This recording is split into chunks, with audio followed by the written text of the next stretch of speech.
¿Qué tal? Bienvenidos a los deportes. Arrancamos hablando de Lionel Messi.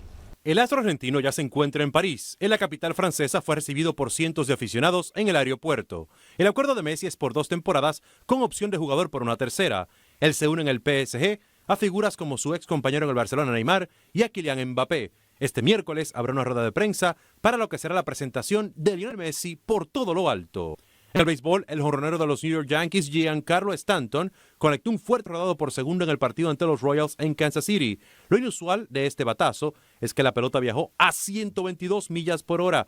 Luego fue doble play. Los Mulos del Bronx al final se quedaron con el triunfo de 8-6 en extra innings. En la NBA, Luka Doncic firmó una extensión de contrato con los Dallas Mavericks. La misma es de 5 años y $207 millones.